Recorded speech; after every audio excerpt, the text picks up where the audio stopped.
Hello dear students, welcome to my channel.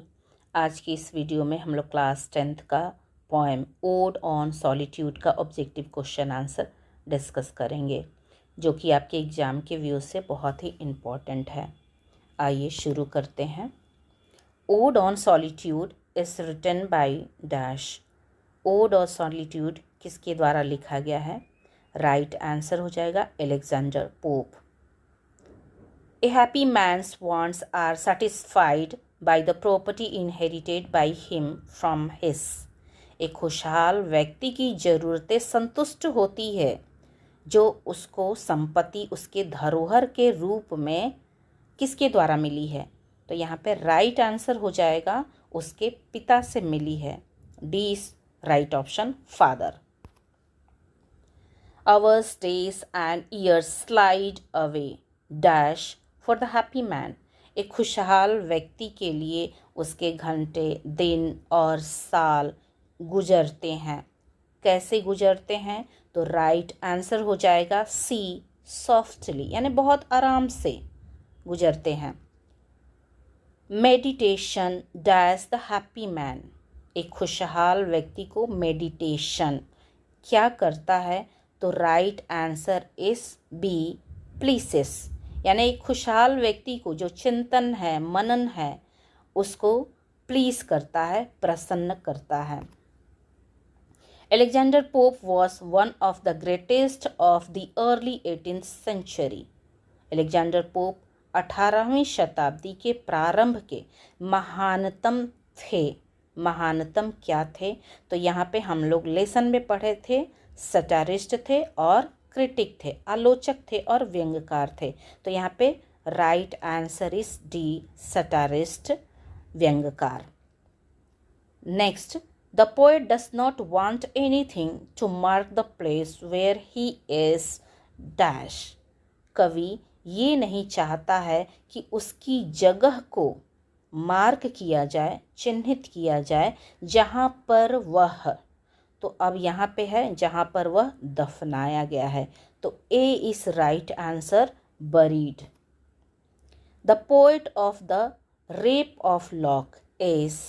Rape of Lock एक कविता है, इसके पोएट का नाम हमसे पूछा जा रहा है। तो answer is Alexander Pope, B is right answer. Essay on criticism is the famous work of dash. Essay on criticism हमने पढ़ा था कि इसको भी एलेक्जेंडर पोप ने ही लिखा हुआ है। A poem addressed to a person or thing or celebrating of an event. एक कविता जो कि एक व्यक्ति को संबोधित करती है या किसी चीज़ को या किसी इवेंट को सेलिब्रेट करती है, तो उसको हम लोग क्या कहते हैं? तो यहाँ पर राइट आंसर हो जाएगा ओड। ओड क्या है? एक लिरिक पोएम है। तो यहाँ पे B is right answer. Loneliness is same in meaning as. तो यहाँ पे लॉनलीनेस का मतलब होता है सॉलिट्यूड, यानी अकेलापन। तो C is right answer. The happy man is content to live in his own. एक खुशहाल व्यक्ति जो होता है वो रहकर संतुष्ट होता है। तो कहाँ पर रहकर संतुष्ट होता है? तो राइट आंसर हो जाएगा सी, ग्राउंड, यानी अपनी ही धरती पर, अपनी ही भूमि पर वो रहकर संतुष्ट होता है। Who is a happy man. एक खुशहाल व्यक्ति कौन होता है? तो यहाँ पर right answer is C, who is content with his paternal land and belongings. वह व्यक्ति खुशहाल है जिसको उसकी पैतृक संपत्ति मिली है और उससे जुड़ी सारी चीज़ें पाकर वो संतुष्ट रहता है। What do you mean by slide soft away? Slide soft का मतलब क्या होता है? तो यहाँ पे सही आंसर हो जाएगा बी, पास अवे स्मूथली, यानी बहुत आराम से गुजरते हैं। Pass away smoothly, B is right answer. Next question, what do the trees yield to a person in summer.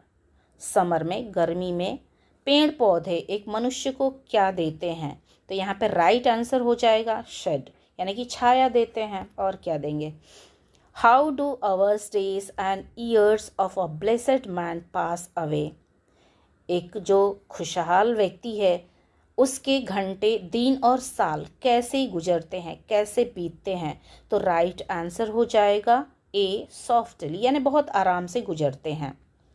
Next question, still from the world and not a stone, here stone means, यानी हमने पढ़ा था कविता में कि दुनिया से चुपचाप कवि चला जाना चाहता है, मर जाना चाहता है, और एक पत्थर भी उसे ये ना बता सके कि वो कहाँ पर है। तो यहाँ पर स्टोन का मतलब, पत्थर का मतलब क्या है?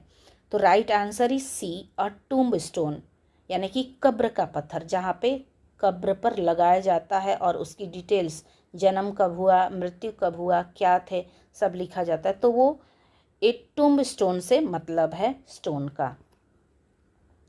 Whose herds with milk, whose fields with bread, here bread means। अब यहाँ पे हमने कविता में पढ़ा था कि जिसके पशु उसको दूध देते हैं और जिसके खेत खलिहान उसको ब्रेड देते हैं। तो यहाँ पे ब्रेड का मतलब क्या है? अनाज से है। ब्रेड मतलब सिर्फ रोटी ही नहीं होगा बल्कि अनाज होगा। तो यहाँ पे right answer is B, corn. Next question, whose flocks supply him with attire, here flocks means. अब यहाँ पे कह रहा है जिसके फ्लॉक्स उसको कपड़े देते हैं। तो यहाँ फ्लॉक्स का मतलब आप बताइए। तो हमने देखा है कि भेड़ों के झुंड को हम लोग फ्लॉक्स कहते हैं। तो A is right answer, sheep. Alexander Pope was born in dash, Alexander Pope का जन्म कब हुआ था? तो ये 20 राइट आंसर 1688 में, 1688। Next question, Alexander pope died in. अब अलेक्जेंडर की मृत्यु कब हुई थी? तो यहाँ पर right answer is C, 1744, 1744। Who was one of the greatest poet, satirist and also a critic of the early 18th century? कौन 18वीं शताब्दी के प्रारंभ का एक महानतम व्यंग्यकार और आलोचक थे? तो यहाँ पे राइट आंसर हो जाएगा Alexander Pope. Where does the happy man live according to this poem? इस कविता के अनुसार एक खुशहाल व्यक्ति कहाँ रहता है? तो right answer is in his native land, अपनी ही जन्मभूमि में रहता है। हाउ इज ही कंटेंट, वह व्यक्ति कैसे संतुष्ट रहता है? तो राइट आंसर हो जाएगा ए, टू लिव पीसफुली, यानी वो शांति से रह के खुश रहता है।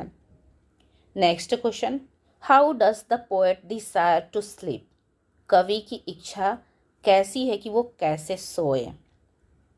तो यहाँ पे 20 राइट आंसर, साउंडली, यानी कि कवि जो है ना वो चैन की नींद सोना चाहता है, खराटे भर के सोना चाहता है। तो यहाँ पे B, soundly. The happy man wants inherited, यानी एक जो खुशहाल व्यक्ति है उसकी धरोहर, अपनी धरोहर होती है। तो अपनी धरोहर यहाँ पे right answer is B, property, उसकी प्रॉपर्टी उसकी अपनी धरोहर होती है। डियर स्टूडेंट्स, आई होप ये वीडियो आपके लिए बहुत ही यूज़फुल है। आप इसे लाइक कीजिए और अपने दोस्तों के साथ साझा कीजिए ताकि वो भी इसका लाभ उठाए, वो भी इसे पढ़े और अपने एग्ज़ाम की तैयारी कर सके। मिलते हैं हम लोग अगली वीडियो में अगले कंटेंट के साथ। तब तक take care, have a nice day, bye bye.